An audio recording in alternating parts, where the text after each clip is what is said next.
One other term that I want to talk about is house hacking, because this is a huge buzzword that I'm seeing in the market right now, like on social media.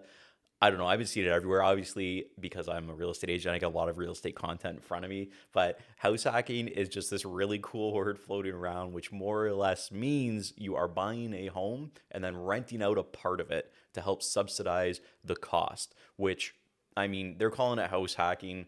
This has been around since the dawn of time. I think as long as real estate has existed, but it's cool. We got a cool new phrase for it: house hacking. So I'm gonna start saying that because it's what's in. So house hacking, more or less, is you're purchasing a home, then you're renting out a room, or you're renting out your basement apartment, or you buy a 3 unit, you rent out the other 2 units, and the idea is to help subsidize your cost while you're doing that, and that can make it really affordable. And one thing I guess you have to decide is, if you're house hacking, what are you looking to do? Like, do you want to buy near McMaster or Mohawk and then rent out a couple rooms in your basements to students at, which from what I've heard, my friend that owns a student rental, he's getting 600 a month per room. So, I mean, that's 1,200 a month goes towards your bill.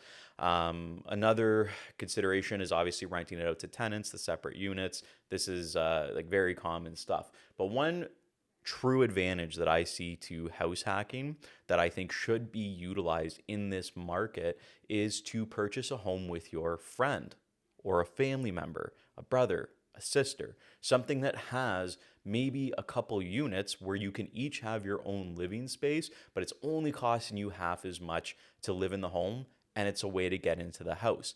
Now, there are some great advantages to doing it with a friend or family member, and I would say the biggest would just be the financial qualification. Now, obviously, you'd have to speak to your mortgage broker about this, but when two people are purchasing a home, you each have your own down payment. So instead of you want to buy a house and rent out a unit, you purchase the house, you have your down payment, you pay the mortgage, you rent it, collect your money.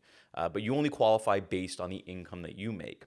If you purchase it with a friend and you combine your down payments, then you are able to qualify more because you can put more down, and they're also going to look at both of your incomes. So now you have two incomes qualifying for that house. So it makes it a little more affordable. You guys might even be able to, instead of just buy 2 units, you might be able to combine resources, get a third unit, and now you both have a unit helping you each pay. Like, it just really, really reduces the cost. I have one client that did it before house hacking was like the cool buzzword, and she, great friend of mine, purchases 3 unit. She lives in one floor, rents the upstairs, rents the downstairs, and it basically covers the cost of living. So, I mean, it's just a phenomenal situation to be in, and that's more or less what house hacking is. And I do see the advantages. I do think it's advantageous to do it yourself, but if you can't quite afford something that has a multiple unit, then consider buying a house with a friend. Makes it more affordable. You'll be able to increase your price point that you're looking at to purchase that 2 unit home, especially depending on what area you want to be in. Take it down.